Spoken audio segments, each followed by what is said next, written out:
Boulogne, premier port de pêche français, et l'avenir de cette activité économique est incertain. Alors, quelle perspective? C'est notre dossier de la semaine.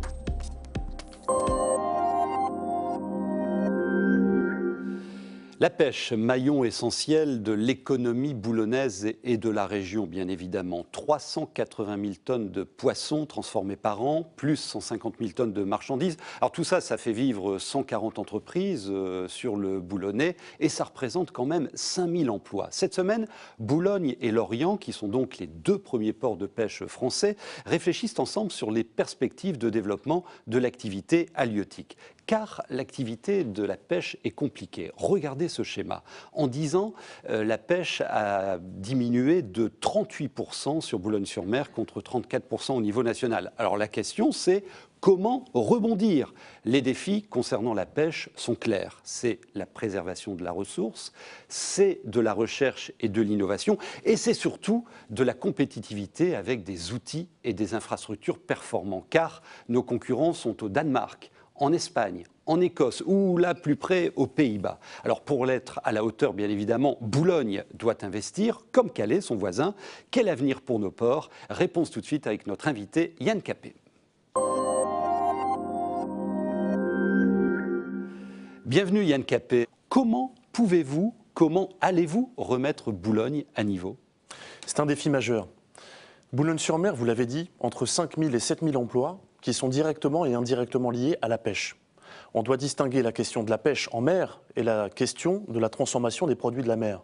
Parce que Capécure est une véritable zone d'activité économique, avec des entreprises, avec des industries de la transformation qui font de la place forte boulonnaise la première place forte d'Europe sur la question de la transformation des produits de la mer. Maintenir cette position? Il est indispensable de maintenir cette position que nous sommes allés chercher, il faut le rappeler.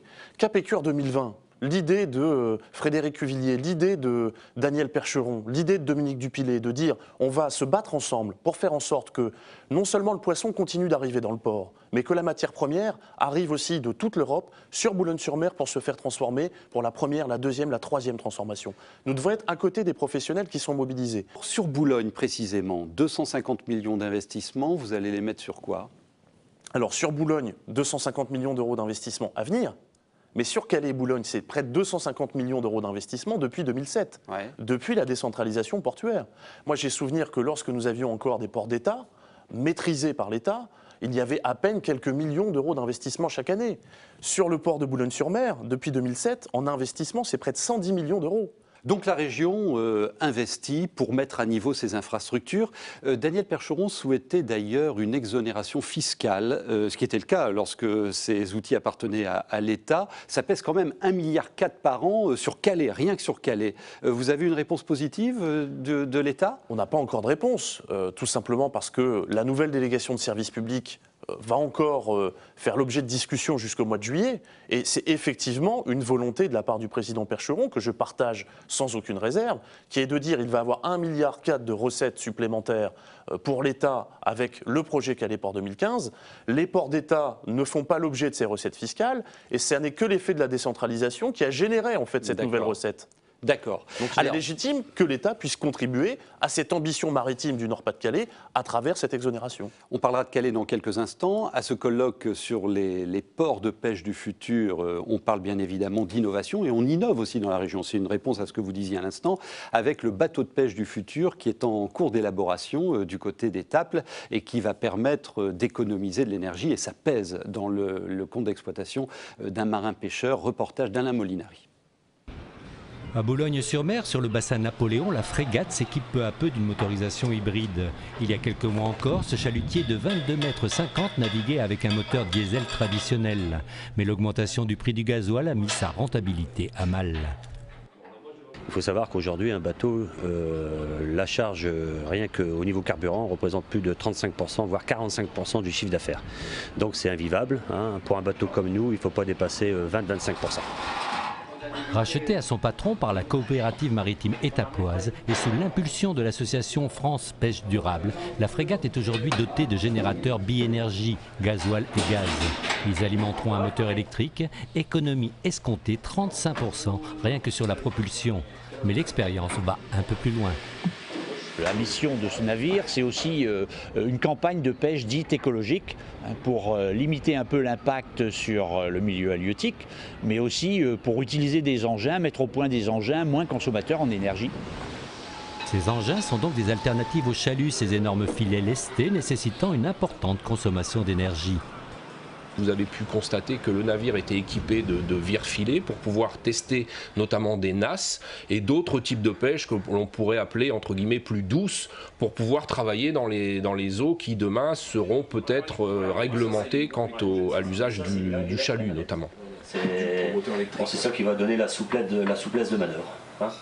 Nous ne voulions pas faire un laboratoire. Aujourd'hui, ce que l'on veut, c'est équiper un navire d'une nouvelle motorisation et de le voir dans des conditions réelles de travail, de voir vraiment l'effet produit par les économies, par les avancées techniques. 1,5 million d'euros pour la motorisation et la transformation du bateau, 2,2 millions pour tester les nouvelles techniques de pêche. Avec l'aide des collectivités locales et de l'Europe, les professionnels ont choisi avec la frégate d'investir pour assurer l'avenir de leur métier. Voilà un exemple d'innovation avec des retombées à espérer, bien évidemment, sur l'activité et donc l'emploi. Donc vous vous dites, approche cohérente, Dunkerque, Calais, Boulogne. Boulogne avec Capécure 2020, vous en avez parlé. Que prévoyez-vous pour Calais, où on est, Calais 2015 ? Pour Calais, je pense que nous avons le plus beau projet, le plus grand projet, la plus belle ambition portuaire pour un port décentralisé de France et peut-être d'Europe. Oui. C'est un investissement de 600 à 700 millions d'euros. 200 hectares gagnés sur la mer. 200 hectares gagnés sur la mer, c'est-à-dire un doublement, un nouveau port pour Calais. Alors pourquoi faire ? Pour une raison très simple, tout d'abord, faire en sorte de maintenir sa compétitivité et son attractivité. Faire en sorte que Calais reste le 2e port au monde en matière de voyageurs. Faire en sorte que la nouvelle génération de navires, qui devra tenir compte de nouvelles exigences, notamment en matière d'émissions de soufre, puisse être accueillie dans de bonnes conditions et maintenir cette voie royale qu'est la voie Calais-Douvres et sur laquelle s'assoient plus de 10 000 emplois directs et indirects sur Calais et sur la Côte de Pâle. Pour vous dire à quel point cet enjeu est déterminant. Vous aurez les financements pour tout ça ? On parlait d'exonération fiscale tout à l'heure. Donc ça, c'est une piste, mais on vous a pas dit oui. C'est une piste qui peut y contribuer. Ouais. Le Conseil régional a marqué cette ambition maritime pour le Nord-Pas-de-Calais. Je suis très heureux qu'on puisse en parler à WEO aujourd'hui. Parce que cette ambition maritime est déterminante pour l'avenir régional. Pas simplement de Calais, de Boulogne ou de Dunkerque ou de la Côte de Pâle, mais pour la métropole lilloise. Économique la métropole lilloise a son port dans le Nord-Pas-de-Calais. Et demain, Calais 2015 participera à affermir cette position. Alors sur les financements, la région a apporté un signe fort de dire on prendra en charge le passif des ports de Calais et de Boulogne. Mais non seulement on prendra en charge ce passif, et on redéploie. Mais on va mettre 20 millions d'euros par an pendant 10 ans, soit 200 millions d'euros, ce qui est un geste considérable. Et la CCI, la CRCI est en train de travailler au plan de financement et à ma connaissance, les choses se passent plutôt bien. À qui vous avez confié la concession de manière pressentie, de ces tout ports. à fait. Merci beaucoup pour ce point sur l'avenir de nos ports. On retrouve maintenant notre expert Grégory Denis.